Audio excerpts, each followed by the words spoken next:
고린도전서 14장 1절에서 6절까지 말씀. 할렐루야. 오늘 말씀을 가지고 예언적 사역에 대한 태도라는 말씀으로 함께 은혜를 나누기를 바랍니다. 예언적 사역에 대한 태도.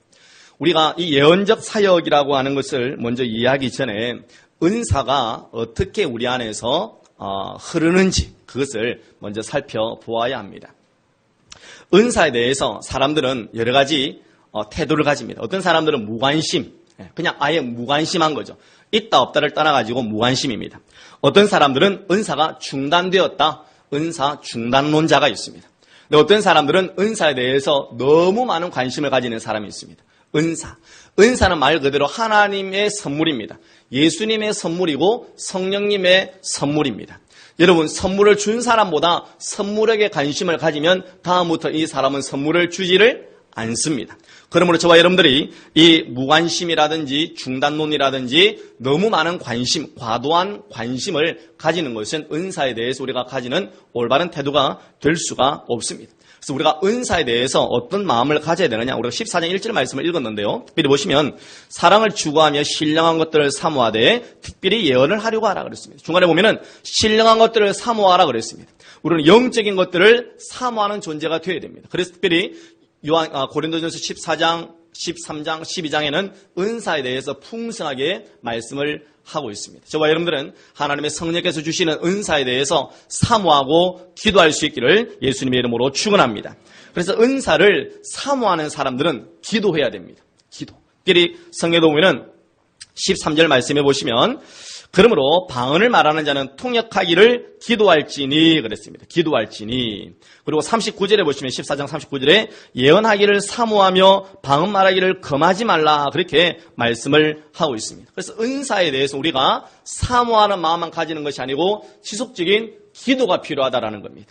그래서 방언의 은사를 여러분 그냥 받은 게 아니잖아요. 그죠? 사모함이 있었고 방언의 은사를 받기 위해서 기도함이 있었다라는 것입니다. 뿐만 아니라 고린도전서 12장에 나오는 9가지의 신령한 은사에 대해서 우리가 기도하면 하나님께서는 주신다는 사실을 믿으시길 바랍니다. 그래서 저는 여러분들이 모두가 다 하나님의 신령한 은사를 받고 이 은사를 통하여서 주의 몸된 교회를 섬길 수 있고 봉사할 수 있기를 예수님의 이름으로 축복합니다. 그런데 우리가 기도하면 은사가 어떻게 되느냐? 발견이 되어진다는 거예요. 하나님께서 우리에게 주시는 것입니다. 그래서 12장에 보면 성령의 뜻을 따라서 우리에게 각 사람에게 나누어 주신다 그랬습니다. 우리는 기도하고 나면 은사를 발견합니다. 특별히 방언의 은사는 소리를 내는 은사이기 때문에 쉽게 발견이 됩니다. 그런데 다른 은사는 쉽게 발견이 안 됩니다. 여러분 특별히 능력 행함이라든지 귀신을 쫓아내는 은사가 있다. 여러분 어떻게 발견할 수 있습니까? 해봐야 되는 거죠. 대상이 있어야 되고 상황과 환경이 있어야 됩니다. 또 지혜의 은사가 주어졌습니다. 어떻게 알 수 있습니까? 잘 몰라요. 지식 은사가 주어졌습니다. 잘 몰라요. 그러니까 방언이라든지 방언 통변이라든지 이런 부분들은 해보면 쉽게 알 수 있는 부분인데 다른 은사들은 잘 나타나지 않는 거예요. 그래서 우리가 기도하고 나서 은사에 대해서 기도하고 나서 사모한 이후에 우리는 그것을 발견할 수 있도록 하나님께서 영적인 눈을 열어주시도록 또 이 은사가 내 삶 가운데 활용되어지고 사용되어질 수 있도록 우리는 그것 또한 기도해야 되는 것입니다. 내 은사가 발견되어집니다. 그죠? 예를 들어서 내가 귀신을 쫓아내보니까 귀신이 쫓겨나가더라. 아니면 또 이런 은사를 가지고 해보니까 뭔가가 내 안에서 나타나더라. 그러면 사람들은 나타나는 것으로 끝내버리는 사람들이 있습니다. 우리는 하나님의 은사는 나타나는 것으로 끝내는 것이 아니고 어떻게 되냐면 개발을 해야 됩니다. 개발. 이 개발이라고 하는 것은 내가 해야 되는 거예요. 제가 요즘은 볼링을 치면요. 원래 300점이 만점 아닙니까? 그죠? 300이 만점인데 제가 잘 치면 220 정도 치고 조금 못 치면 180 정도 칩니다. 근데 제가 처음부터 그래야 됐느냐? 절대로 아닙니다. 저는 볼링이라고 하는 것을 대학교 2학년 때 알았습니다. 대학교 1학년 때 알았습니다. 대학교 1학년 때 알아가지고 저 부산의 남포동에 가가지고 ABC 볼링장에 우리 학생들이 다 가서 볼링을 치는데 2학년 수업에 제가 몰래 들어가가지고 수업을 들었습니다. 볼링공을 하나 잡았습니다. 뒤로 던지는데 공이 뒤로 푹 빠져버리는 거예요. 그걸 교수님이 못 봤어요. 그래가지고 다시 공을 잡고 던졌는데 공이 가운데로 안 가고 옆으로 골로 쑥 가는 겁니다. 그걸 들킨 거예요, 교수님한테. 야, 너 몇 학년이야? 1학년인데요. 너 왜 내려와서? 볼링 치지 마. 올라가. 이러는 거예요. 그분은 제 볼링 실력을 몰랐던 거죠. 제 안에는 있었습니다. 그런데 제가 볼링을 23을 쳤어요. 그날.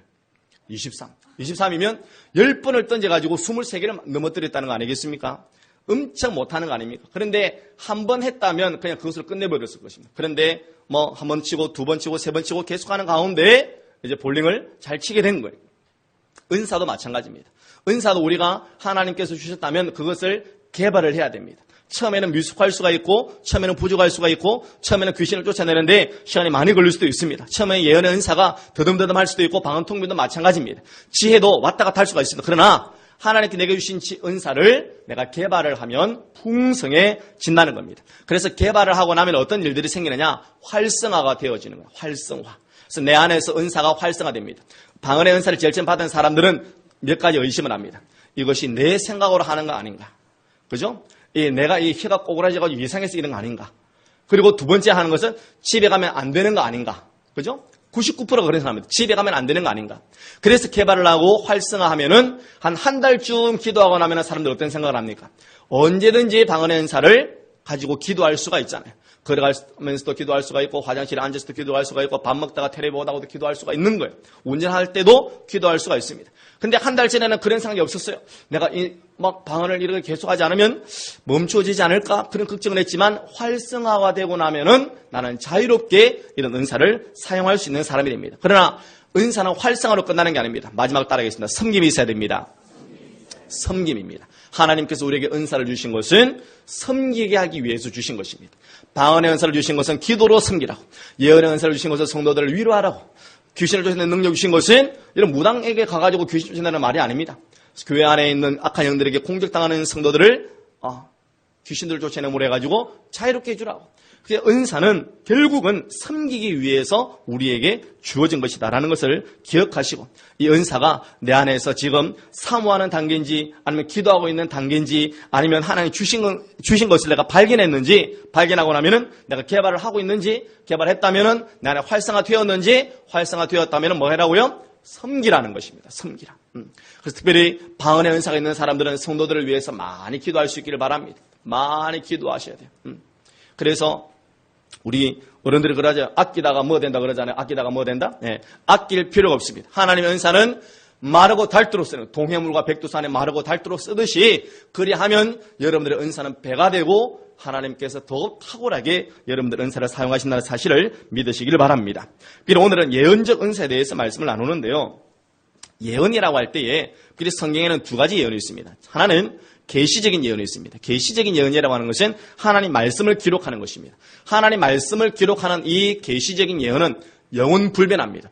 바꿀 수도 없습니다. 더할 수도 없고 뺄 수도 없습니다. 그러나 하나님께서 고린도 교회에 주신 은사로서의 예언은 은사적 예언은 다릅니다. 은사적 예언은 계시적 예언과는 분명한 차이가 있습니다. 그러면 은사적 예언은 고린도 교회만 있었느냐? 아닙니다. 사도 바울이 디모데에게 한 말씀을 나눌 때에도 은사적 예언에 대해서 말씀을 하고 베드로도 은사적 예언에 대해서 말씀을 하고 있습니다. 그래서 성경에는 계시적 예언은 이미 종결되었습니다. 완성되었습니다. 하지만 은사적 예언은 주님 오시는 날까지 주의 몸된 교회에는 계속해서 부어지고 있다는 사실을 믿으시길 바랍니다. 저는 우리 모든 성도님들이 말씀에서 말씀하고 있다면 그것을 끝까지 믿을 수 있는 성도들 되기를 다시 한번 예수님의 이름으로 축복합니다. 뭔가 우리를 가려가지고 이것은 지금 이루어지고 있다, 이것은 지금 없다, 이런 하나님의 말씀을 우리가 평가하는 자들이 아니라 하나님의 말씀이라면 그것을 끝까지 믿고, 우리가 신학이라든지 교리를 믿는 자들이 아니라 하나님의 말씀을 끝까지 믿을 수 있기를 예수님의 이름으로 축원합니다. 미리 우리가 예언이라고 하는 단어를 조금 이해를 잘 하셔야 됩니다. 제가 금요일도 예언에 대해서 말씀을 나눴는데요. 예언의 은사를 이해하기 전에 방언이라고 하는 은사를 먼저 생각해 보기를 바랍니다. 방언.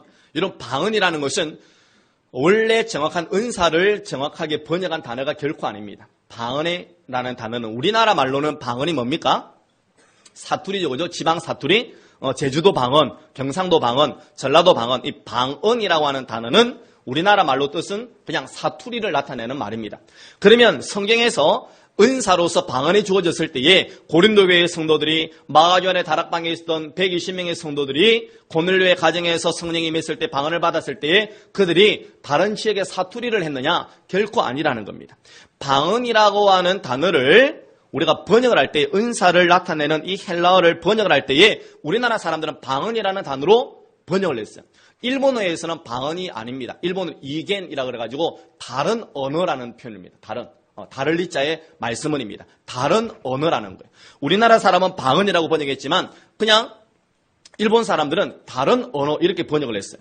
그래서 원래 헬라어가 가지고 있는 것은 성령의 말하게 하심을 따라서 말하는 게 바로 방언이라고 하는 겁니다. 성령의 말하게 하심을 따라서 말하는 것. 거기에는 우리가 6절에 읽었던 것처럼 계시도 있고 지혜도 있고 예언도 있고 가르침도 있다는 거예요. 방언으로 말하고 계시나 지식이나 예언이나 가르치는 것으로 말하지 아니하면 유익이 없다. 그래서 방언은 성령의 말하게 하심을 따라서 말하는데 거기에는 계시도 있고 지식도 있고 예언도 있고 가르침도 있다라고 하는 것입니다. 그래서 방언을 통변하면 이런 네 가지가 분명하게 드러나게 되는 겁니다. 사랑하는 성도 여러분, 마찬가지로 예언이라고 하는 단어도 마찬가지입니다. 예언이라고 하는 원래 헬라어는 프로페테이아. 한번 따라합시다. 프로페테이아. 예, 프로페테이아 기억 안 해도 되겠지만 프로페테이아라고 하는 단어는 원래 예언이라고 번역을 했지만 우리가 생각하고 있는 예언이라는 단어가 아니라는 거예요. 방언이 원래 방언이 아닌 것처럼 성령의 말하게 하심을 따라서 말하는 은사인데 우리말로는 방언이라고 번역했다 그랬잖아요. 그럼 프로페테이아라고 하는 이 예언이라고 하는 헬라어도 우리가 생각하고 있는 예언이 아니라는 겁니다. 우리는 예언 그러면은 현재와 과거와 미래 가운데 뭐에 중점을 둡니까? 미래에 중점을 둔다는 겁니다. 그런데 이 예언이라고 하는 단어는 미래에 중점을 두는 우리나라의 단어지만 원래 프로페테이아라고 하는 이 헬라어는 미래에 중점을 두지를 않습니다. 과거와 현재와 미래 모두를 다 아우르는 단어입니다. 그래서 하나님께는 과거와 현재와 미래는 하나님에게는 항상 현재라고 하는 겁니다. 우리 인간에게는 과거일 수가 있고 현재일 수도 있고 미래일 수도 있지만 하나님의 입장에서는 항상 현재라는 거예요. 그래서 이 예언이라고 번역을 한 프로페테이아라고 하는 이 단어는 결코 우리가 미래를 대해서 뭔가를 말을 하는 것이 결코 아니라는 겁니다. 그것을 포함을 하는 것이지 그것만을 이야기하는 것이 아니라는 거예요. 그래서 교회에서 예언적인 사역이라든지 예언적 은사를 이야기할 때에 우리는 많은 사람들이 나의 미래를 맞출 수 있을 것이다, 나의 미래를 점칠 수 있을 것이다, 나의 미래를 생각할 수 있을 것이다 라고 미래에다 중점을 두지만 성경은 결코 우리에게 미래에 대해서, 여러분 고린도서 14장에 보면 미래에 대해서 말씀하는 단어가 한 단어도 없습니다. 예언에 대해서 말씀을 하고 있음에도 불구하고 미래를 말씀하는 말씀이 없다는 거예요. 여러분 보십시오. 24절 말씀 보십시오. 14장 24절 말씀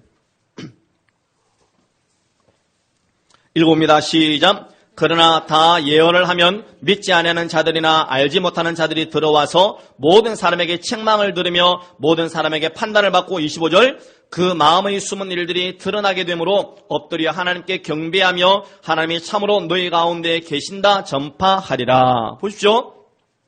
예언을 하면 믿지 않은 자들이나 알지 못하는 자들이 들어와서 모든 사람에게 책망을 받는다는 거예요. 예언은 책망입니다. 예언사는 책망이 있는 거예요. 그 다음에 판단이 있습니다. 이거는 분별이라는 거예요. 그 다음에 마음에 숨은 일들이 드러나는 겁니다. 내 안에 숨겨져 있는 비밀들이 드러나는 거예요. 그리고 하나님을 경배하고 예수 그리스도의 복음을 증거하게 된다는 겁니다. 이것이 바로 예언의 은사라는 겁니다. 우리가 예언이라고 하는 뭔가 미래적인 것만 생각하는 것이 성경에서 말씀하고 있는 은사가 아니고 예언이라고 하는 번역을 한 이 프로페테이아라고 하는 은사는 하나님의 위로, 하나님의 책망, 하나님의 판단, 하나님 마음 가운데 숨어있는 영적인 비밀들을 우리에게 알려주는 것이다라고 성경은 말씀을 하고 있는 것입니다. 그래서 3절 말씀을 보십시오. 14장 3절입니다. 3절 시작. 그러나 예언하는 자는 사람에게 하여 덕을 세우며 권면하며 위로하는 것이요. 보십시오. 예언은 덕을 세우는 것입니다. 그 다음에 뭐합니까? 권면하고 위로가 있습니다. 예언은 그런 거예요. 우리가 오늘 특별히 예언적 사역이라고 해가지고 목사님이 내가 지금 무슨 장사를 해야 되는지 말씀하실 것이다. 앞으로 우리 자녀가 뭐가 될지 말씀하실 것이다. 그런 일 없습니다. 그게 예언이 아니라는 거예요. 성경에서 말씀하시는 예언은 뭐라 그랬습니까? 덕을 세우고 권면해주고 위로해주고 책망하고 내 마음 안에 숨어있는 비밀을 드러내게 하고 하나님을 경배하게 하는 것이 예언이라고 하는 프로페테이아라고 하는 은사라고 하는 것입니다. 근데 여기에는 미래도 포함되어 있습니다. 여러분 사도행전 21장 7절 한번 찾아보겠습니다. 21장 7절. 사도행전 21장 7절.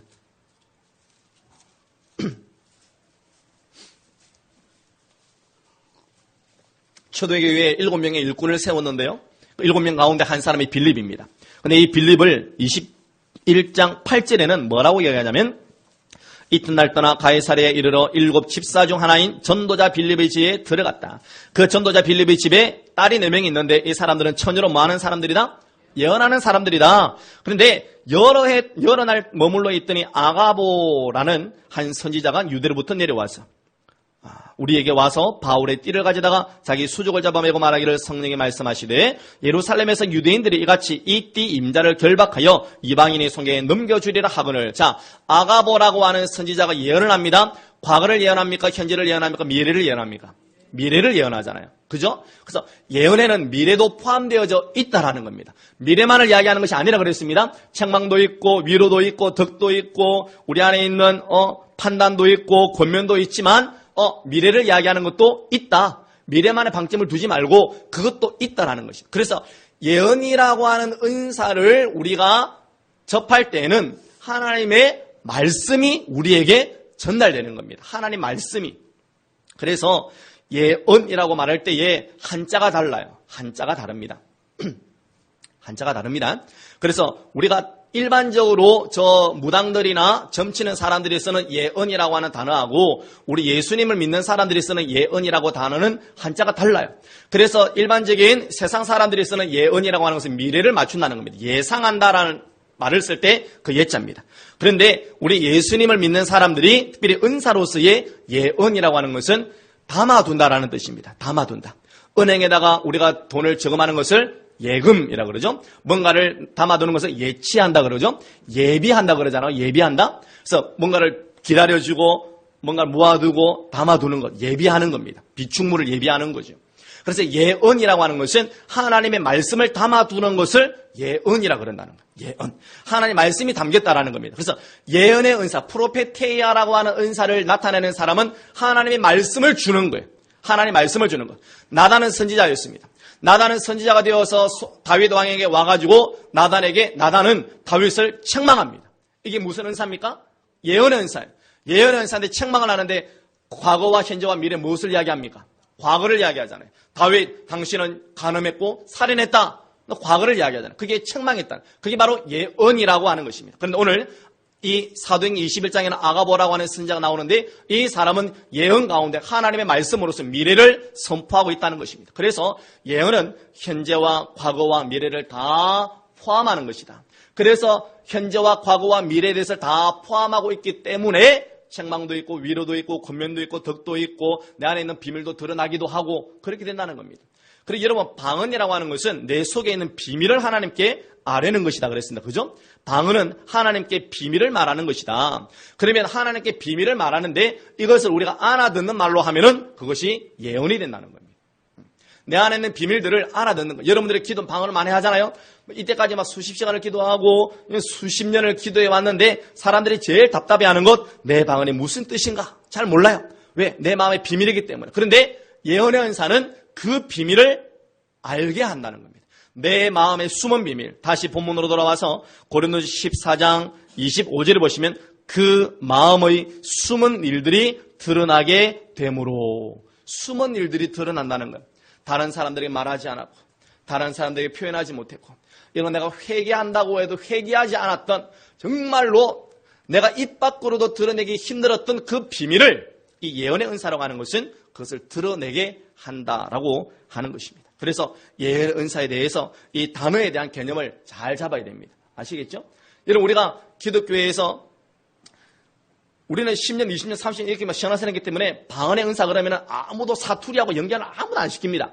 근데 오늘 처음 교회 온 사람이 이런 방언의 은사를 받읍시다 그러면 무슨 생각을 할까요? 내가 사투리를 해야 되나? 예수 믿는 사람들 사투리가 따로 있나? 이런 생각 한다니까요. 분명하게. 여러분 예수를 안 믿는 사람들은 은혜라든지 사랑이라든지 이런 단어를 잘 몰라요. 그거 제가 예전에 있는 교회에서 그래요. 어떤 성도들은 예배만 마치고 나면 은혜 받았다는 거라. 예배만 마치고 나면. 자기는 오늘 처음 왔는데 은혜를 못 받았어. 누가 주는지 몰라. 언제 주는지도 몰라. 어디 가서 받는지도 몰라. 축도가 끝나고 나면 사람들은 받았다 그러는데 축도 때 받는 건지 자기는 눈을 감고서 모르겠는 거예요. 1년쯤 지나고 나니까 알겠다라는 겁니다. 아, 은혜가 무엇인지 알겠다라는 거예요. 그러니까 자연스럽게 그 은혜라는 단어를 이해를 하게 되고 은혜가 무엇인지 알게 되는 겁니다. 그래서 이 예언과 방언이라고 하는 단어는 신앙 안에서 해석이 되어지는 것이지 외부에 있는 단어를 그대로 가져와서 사용하였지만 그 개념을 가지고 신앙생활을 하면 된다, 안 된다? 안 된다는 겁니다. 안 된다. 이제 예언의 은사를 충분히 이해하셨죠, 그죠? 그러면 우리가 예언에 대해서 가지는 태도가 어떠해야 되느냐라는 겁니다. 여러분, 조금 전에 우리가 인용했던 사도행전 21장 7절에서 14절까지 말씀에는 아가보가 바울의 허리띠를 가져와가지고 자기의 손과 발을 묶었습니다. 뭐라고 이야기합니까? 이 띠 임자가 예루살렘에 가면은 이렇게 결박될 것이다 라고 이야기합니다. 여러분, 그 다음 안 읽었지만 사도 바울이 그 말 때문에 예루살렘에 안 올라갔을까요? 올라갔을까요? 올라갔습니다. 그런데 그 아가보가 얼마나 탁월한 사람이냐면 사도 바울과 함께했던 많은 사람들이 아가보의 예언을 듣고 사도 바울을 말립니다. 고면을 합니다. 사도 바울 가지 마세요. 가지 마세요. 예루살렘에 가면은 당신은 분명하게 결박될 것입니다. 잡힐 것입니다. 죽을 것입니다. 가지 마세요라고 이야기합니다. 그런데 사도 바울은 간다는 거예요. 예언을 대할 때에 우리는 어떤 태도를 가져야 되느냐 따라하겠습니다. 선택할 수 있습니다. 그래서 계시적 예언은 선택할 수가 없어요. 하나님 말씀 우리가 선택하고 이게 아니잖아요. 그런데 예언적인 은사로서의 사역으로 나오는 예언은 우리가 선택할 수가 있다라고 하는 것입니다. 분명하게 사도 바울의 띠를 가지고 이 임자는 예루살렘 하면 결박될 것이다. 분명하게 예언을 받았음에도 불구하고 사도 바울은 선택을 합니다. 나는 이것을 포기하고 내게 주신 사명을 가지고 나는 가겠다라고 하는 거예요. 그래서 하나님께서 주신 예언이 틀렸습니까? 실질적으로 일어났습니다. 예루살렘에 가가지고 결박되었습니다. 죽을 고문을 당하고 죽을 뻔하기도 했습니다. 그죠? 하나님의 예언은 정확했습니다. 그런데 이 예언이 주어졌을 때에 우리는 선택할 수가 있다라는 것입니다. 그래서 예언이라고 하는 것은 두 가지가 있는데요. 조건적인 예언이 있고 무조건적인 예언이 있습니다. 조건적인 예언. 소돔과 고모라에 의인 10명이 있으면 내가 소돔과 고모라를 멸하지 않겠다. 하나님이 분명하게 예언하고 선포했음에도 불구하고 조건을 걸잖아요. 50명, 45명, 40명, 30명, 20명, 10명. 이게 조건을 걸어가는 거죠. 그리고 니느웨도 마찬가지입니다. 니느웨가 회개하지 않으면 니느웨가 멸망할 것이다. 회개했으니까 멸망하지 않았던 것입니다. 그래서 하나님께서 우리에게 주시는 예언은 예언적인 부분들은 우리가 조건적인 부분들. 그래서 어떤 일들을 하느냐 하지 않느냐에 따라서 그 일들이 성취가 될 수도 있고 성취가 안 될 수도 있다고 하는 것입니다. 근데 무조건적인 예언이 있습니다. 무조건적인 예언은 하나님의 구원과 관계된 것은 무조건적인 예언입니다. 하나님의 구원. 그래서 하나님께서 심판과 구원에 대해서 우리에게 말씀하실 때에 그것은 분명하게 이루어지는 것입니다. 이스라엘 백성들이 70년간 포로 생활을 갔다가 돌아올 것이다. 그리고 또 애굽에서 400년 동안 있다가 노예의 삶 가운데서 출애굽시킬 것이다. 하나님께서는 이스라엘 백성을 이렇게 하면이라고 말씀하지 않았습니다.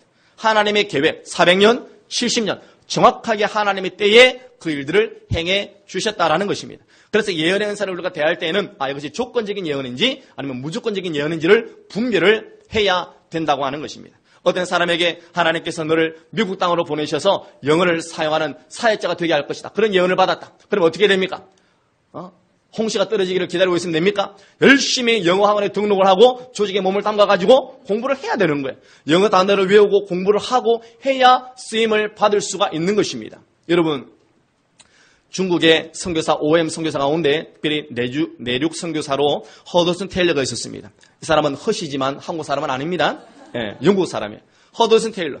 허더슨 테일러가 영국에서 많은 청년들을 모아가지고 중국의 내륙으로 들어갔습니다. 내륙으로 들어가서 선교를 하는데 중국어가 힘듭니까? 어렵습니까? 월스, 한국 라이더? 이런 거. 힘들잖아요. 사성 있고, 막 길게 뺐다가 늦게 뺐다가 이런 게 있잖아요. 성조가 있고. 힘들어요. 그러니까 이렇게 청년들이 왔지만 나중에는 언어를 안 배우고 막 구석에 가가지고 기도를 하는 거예요. 어떻게? 하나님, 중국어 방언을 주시옵소서. 허더슨 테일러가 그 사람들 다 모아가지고 고국으로 다시 돌려보내버려요. 충분히 배울 수 있는 언어잖아요.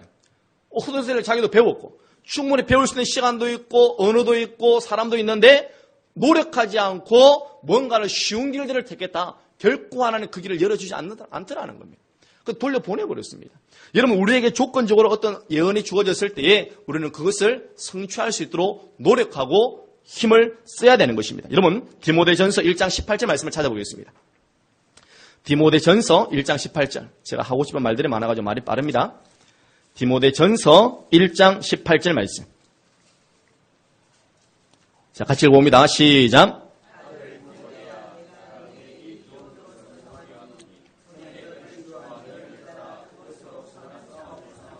예, 사도 바울이 디모데에게 너를 전에 지도한 예언이 있다라는 거예요. 예언적 은사입니다. 계시적 예언이 아니고 너를 지도하였던 예언이 있다. 근데 예언을 따라서 뭐하라 그럽니까? 그것으로 선한 싸움을 싸우라. 그것이라는 것은 예언의 내용을 이야기하는 거잖아요.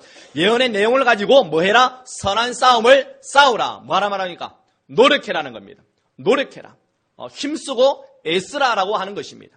그래서 하나님의 예언이 우리에게 주어질 때는 노력해야 됩니다. 노력해야 돼. 내 마음의 숨은 죄악을 드러낼 때에 하나님 앞에서 회개할 수 있는 싸움이 필요합니다. 뿐만 아니라 위로하심이 있으면 그 위로하심이 내 안에서 풍성해질 수 있도록 하나님 앞에서 선한 싸움이 필요하다고 하는 겁니다. 뿐만 아니라 나의 미래에 대해서 말씀하실 때에 그 미래가 내 삶과 열매 맺기 위하여서 우리는 힘쓰고 애쓸 필요가 있다라고 하는 것입니다. 그래서 우리가 예언을 대하는 첫 번째 태도는 선택할 수 있다. 이거 꼭 기억하시길 바랍니다. 두 번째 한번 따라하겠습니다. 세 가지 증거로 확증해야 합니다. 세 가지 증거로. 여러분, 성경에는 어떤 사건들을 판단을 할 때에 항상 세 사람의 증인이 있어야 되었습니다. 한 사람의 증거가 아닙니다. 항상 세 사람의 증거로 확증했습니다. 사도 바울이 고린도에 편지를 보낼 때도 그렇게 말을 합니다. 두세 사람의 증인마다 확증할 증인이라 그랬습니다. 우리 한 말씀 찾아보겠습니다. 고린도 후서 13장 1절입니다. 고린도 후서 13장 1절. 시작. 내가 이제 세 번째 너희에게 가리니 두세 증인의 입으로 말마다 확증하리라. 두세 증인의 입으로 말마다 확증하리라. 여러분, 두세 사람 그러면은 몇 명에다가 방침을 두는 게 좋습니까? 세 사람 거죠? 한두 번 갔다 그러면 몇 번 갔다 소리입니까? 두 번 갔다 소리거든요. 우리나라 어법이 그런 거예요. 그 두세 증인이라 그러면은 세 사람을 이야기하는 겁니다. 그래서 세 가지의 내용이 있어야 확증할 수가 있다. 그래서 우리가 예언적인 기도를 받고 예언적인 은사를 우리가 경험할 때에는 그냥 한 번으로 내 인생을 올인하는 게 아닙니다. 세상 말로 몰빵 이런 거예요. 그렇게 하지 말라는 거예요. 나누라는 겁니다. 그리고 이 내게 주어진 예언의 은사가 한 세 번 정도는 공통적으로 임할 때에 내가 들을 때에 그것을 확정하는 것이 좋다라고 하는 것입니다. 여러분, 동방박사 세 사람의 법칙이 있습니다. 동방박사 세 사람. 여러분, 동방박사는 원래는 세 사람은 아니었을 것입니다. 더 많은 사람이었을 수도 있습니다. 그런데 예수전도단이라고 하는 선교단체에서는 어떤 일들을 결정할 때에 동방박사 법칙을 적용을 합니다.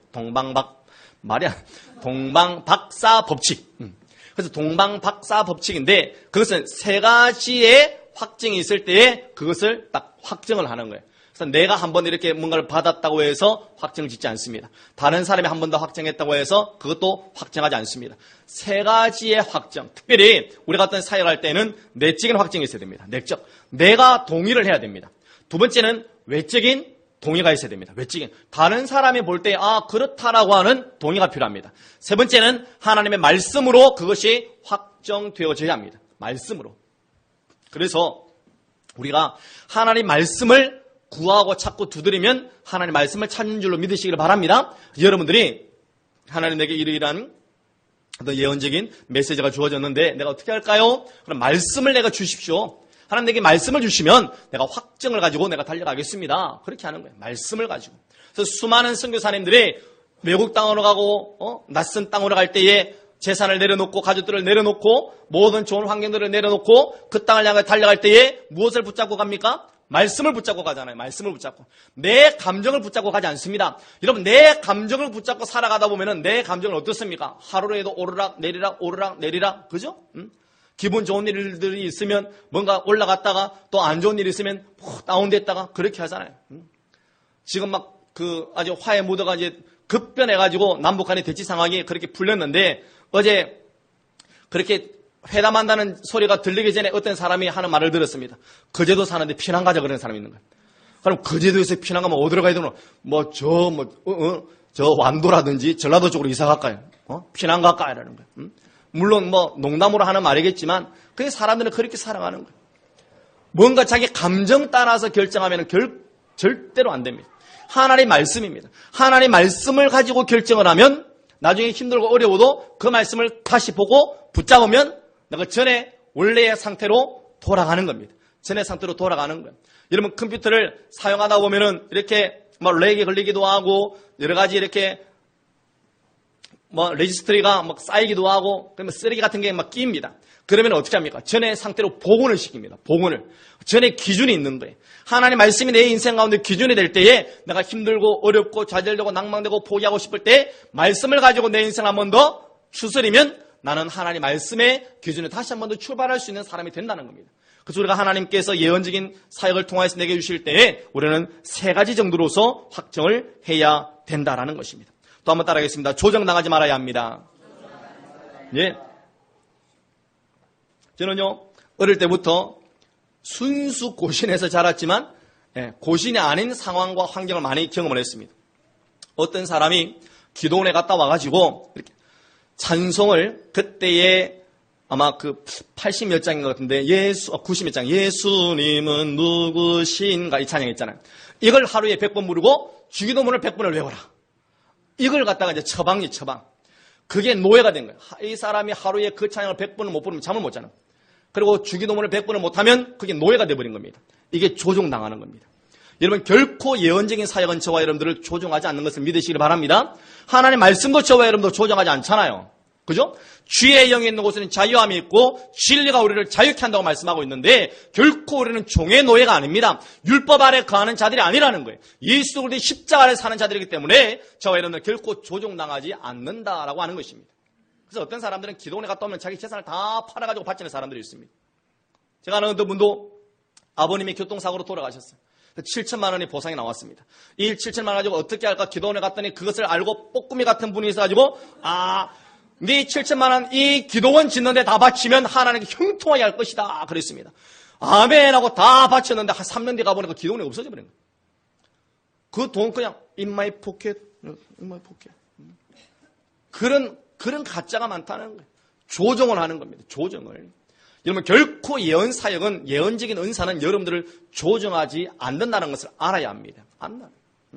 그래도 우리 윤대천 목사님도 메시지를 몇 번 들어봤는데 그분도 그렇게 말씀하시는 거예요. 예를 들어서 어떤 성도에게 하나님께서 지금 성도님에게 물질적인 헌신을 원하십니다. 집에 재산이 많으니까 한 1억 정도 헌금하세요. 이럽니다. 목사님 주저주저 하니까 하나님 명령이니까 하셔야 됩니다. 하지 않으면 벌 받을 겁니다. 그러면 이 사람이 어떻게 해야 되느냐? 목사님이다 그렇게 이야기하는 거예요. 못하겠습니다라고 이야기해요. 못하겠습니다. 따라합시다. 못하겠습니다. 남편과 의논하겠습니다. 그렇게 하는 거예요. 그렇게. 결코 예언적인 사역은 여러분들을 조정하지 않습니다. 이래라 저래라 이리 안 하면 죽을 것이다. 저리 안 하면 죽을 것이다. 여러분 거짓 선지자들 그렇게 말하는 거예요. 이렇게 안 하면 죽는다. 저렇게 하면 무당들이 그렇게 하잖아요. 굿 안 하면 500만 원짜리 굿 안 하면 너 죽는다. 죽는다. 원래 살 사람인데 굿 시켜놓고 안 죽이는 거야. 그죠? 1억짜리 제사를 지내야 된다. 몇천만 원짜리 부적을 써야 된다. 그렇게 사람을 조정하는 귀신들은 사람을 조정합니다. 그러나 성령은 여러분들을 결코 조정하지 않는다는 거예요. 우리가 만약에 예언적인 사역을 접할 때 여러분들을 조정한다면 그건 성령이 아니고 귀신이라는 사실을 확증해도 됩니다. 결코 하나님 여러분들 조정하지 않습니다. 저도 마찬가지입니다. 우리가 만약에 이 강단에서 여러분들을 조정하는 메시지를 만약에 선포한다면 저는 그것을 바로 수습시킬 거예요. 왜 하나님 말씀이 우리를 조정합니까? 이래라 저래라 잠을 못 자게 만들고 하나님께서 밤에 잠을 자라고 만들어 놓고 낮에 활동하라고 만들어 놨는데 사람 반대로 만들어 놓는 거예요. 자꾸 낮에는 하루 종일 자고 낮에 자지 말고 기도하고 밤에 주무세요. 그렇게 하면 될 걸 갖다가 다른 사람들은 다 활동하는데 낮에는 하루 종일 자고 밤에 또 일어나가지고 또 밤에 기도한다고 와가지고 그러지 마세요. 밤에 기도하시려면 낮에 활동하시고 밤에 와서 기도하세요. 하나님께서 만드신 생활 패턴이라는 겁니다. 하나님 결코 우리를 그렇게 조정하지 않습니다. 결코죠.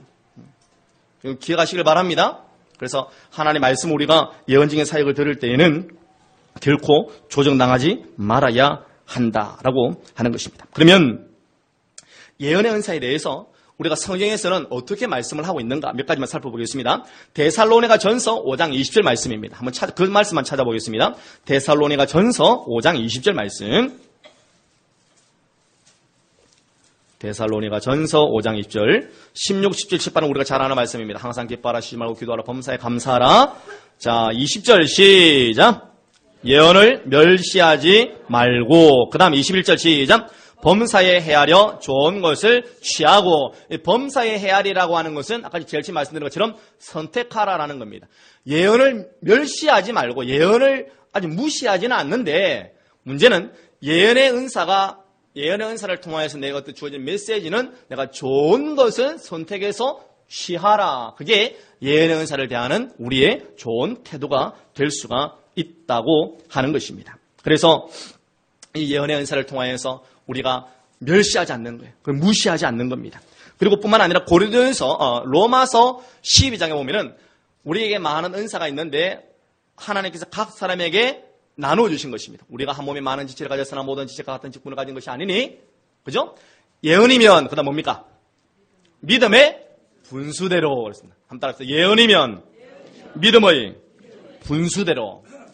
믿음의 분수가 있습니다. 어떤 사람들은 10,000원을 헌금할 수 있는 분수가 있고 믿음의 분량이 있고, 어떤 사람들은 100만 원을 헌금할 수 있는 믿음의 분량이 있는 거예요.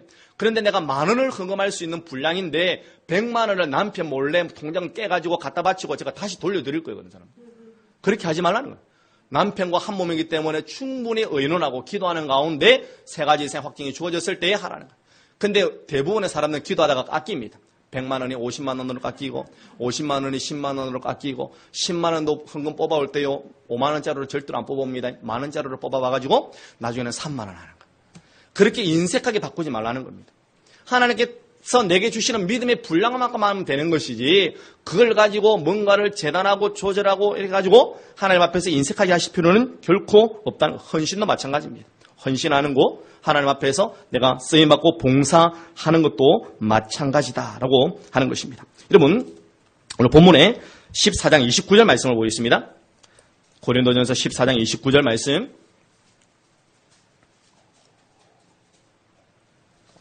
읽어봅니다. 14장 29절 시작. 예언하는 자는 둘이나 셋이나 말하고 다른 이들은 분별할 것이요. 자, 여기서 우리가 분별이라고 하는 단어를 잘 기억을 해야 되는데요.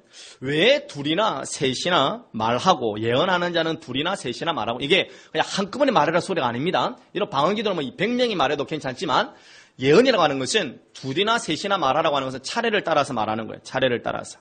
그래서 33절에도 보시면 하나님은 무질서의 하나님이 아니다, 그죠? 32절에도 예언하는 자들이 영은 예언하는 자들에게 제재를 받는다. 그래서 예언이라고 하는 사역은, 은사는 차례를 따라서 하는 거예요. 차례를 따라서 하는데 나머지 사람들은 뭐 하라? 29절에 다른 이들은 분별할 것이요. 이런 분별이라고 하는 단어 자체가 예언적인 은사는 완전하다, 부분적이다. 부분적이다라는 거죠. 부분적이다. 우리는 하나님의 계시적인 예언의 말씀, 이 말씀은 분별할 필요가 없습니다. 왜? 이거는 100% 하나님의 말씀인 거예요. 그러나 예언적인 은사로 나타나는 이 프로페테야라고 하는 이 은사는 분별해야 된다라고 하는 것입니다. 분별해야 된다. 그래서 범사에 헤아려서 좋은 것을 취해야 된다라는 거예요. 그래서 분별해야 된다라는 것 자체가 좀 더 심하게 말하면 틀릴 수도 있다, 없다? 있다라는 겁니다. 있다. 어떤 사람이 자기가 목사님이라는 것을 신분을 말씀을 안 했어.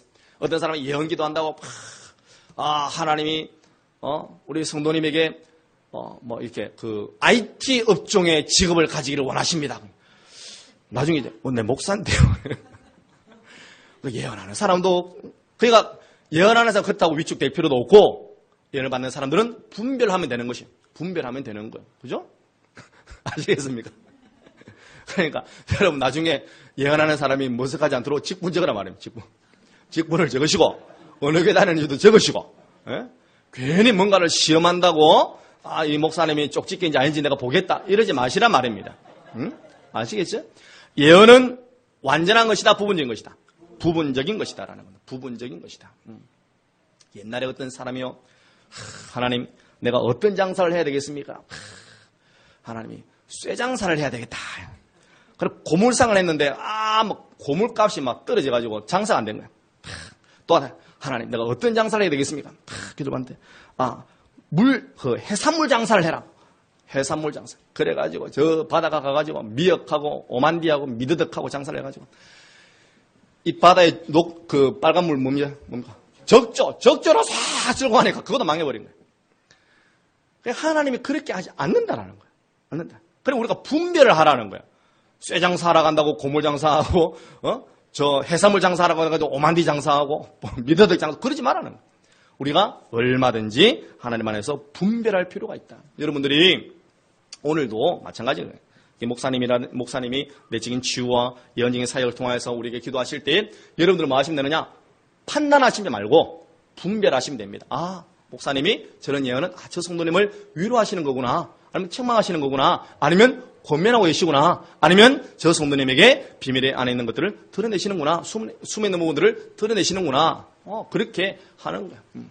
그래가지고 집에서 가만히 그냥 아이 키우고 남편 뒷바라지하고 집에서 전업주부로 사는 사람한테 하나님께서 너에게 막 물질의 복을 더하시고 네가 하는 일들마다 100배, 30배, 60배 열매를 맺게 하실 것이고 네가 뭐 하는 투자에 이러면서 투자는 10원 안 하는데 그렇게 할 때에 틀렸다 아니다 이런 부분이 아니라 분별을 하라는 겁니다. 분별을 하라. 그래서 우리가 예언적인 사이라는 것은 얼마든지 부분적인 것이고 부족할 수도 있고 틀릴 수도 있다. 그래서 동방박사법칙을 가지고 3가지 이상의 확증이 내게 주어질 때에 그것을 취하고 우리가 예언적인 사역을 통해서 받은 것은 우리가 선한 싸움을 싸우라는 겁니다. 그것이 이루어질 수 있도록 기도하고 그것이 내 삶 가운데 열매 맺을 수 있도록 기도해라. 여러분 예를 들어서 저에게 하나님께서 너에게 내가 귀신을 쫓아낼 수 있는 은사를 더할 것이다 그랬다. 그러면 저는 가만히 있으면 귀신이 쫓겨나갑니까? 아니잖아요. 제가 기도하고 하나님 내게 그런 은사에 대한 방향을 내가 한 번도 생각해보지 못했는데 하나님께 이 은사에 대한 영역들을 열어주신다고 한다면 제가 기도하겠습니다. 내가 밤 철야하고 금식 기도하고 기도해서 하나님 내게 귀신을 쫓아낼 수 있는 축사의 기름 부으심이 강해지게 하여 주시옵소서. 그렇게 기도를 한다는 겁니다. 노력하고 기도하고 노력하고 그러면 이제 호시탐탐 어떤 사람이 귀신 들리나 쳐다보는 것이 쳐다보는 거예요. 그러니까 예전에 이 오비다리 건너가지고 어떤 원룸에 제가 앞에 있었던 교회에 성도를 갔습니다. 신방 가가지고 이 여자가 귀신이 들었는데 술귀신이 들은 거예요. 술귀신. 7년 동안 소주만 마시는 거예요. 집안에 소주병으로 피라미드를 쌓을 정도로 엄청나게 많은 소주를 마시는 거예요. 화장실에 들어가도 소주 빈병이 있고 있습니다. 그래가지고 내가 예수님의 이름으로 떠나가라 그래서 네가 누구냐 이러고 물어보는 거야. 나는 하나님의 아들이다. 그러니까 귀신들만 뭐라냐? 나는 부처님 딸이다. 한번 해보자. 부처님 딸. 그때 이게 귀신이 쉽게 나가는 게 아니잖아요. 여러분 예수님 한 번 말하면 떠나갔습니다. 그리고 세계적으로도 이 축사 사역에 강한 사람들은 한 번의 명령으로 귀신이 떠나갑니다. 근데 잘 안 되는 거예요. 그러니까 기도하고 또 기도하고 점점 더 기도하는 시간이 점점 더 짧아지면서 귀신들이 쉽게 떠나가는 거예요. 그래서 하나님께서 내게 주어진 그 예언적인 은사를 통하여서 방향을 알게 하시고 보게 하시고 내가 취할 수도 있고 예를 들어서 귀신을 쫓아내는 수 있는 축사의 은사가 더할 것이다 라고 했을 때 내가 선택할 수 있습니까? 없습니까? 있다라고요. 있다. 내가 선택할 수 있다는 겁니다. 그럼 내가 축사의 은사가 내가 더해지도록 기도 안 했다면 나는 축사의 은사가 없는 거죠. 그렇다고 해서 하나님은 나를 갖다가 시공창에 갖다 버릴까요? 아니라는 겁니다. 하나님은 나의 선택도 따릅니다. 존중하신다. 존중하시는 거예요. 하나님 우리의 선택 존중하십니다. 여러분들이 내가 너에게 축사의 은사를 더하겠다고 했는데 감히 내 명령을 어겨 내 예언을 멸시해?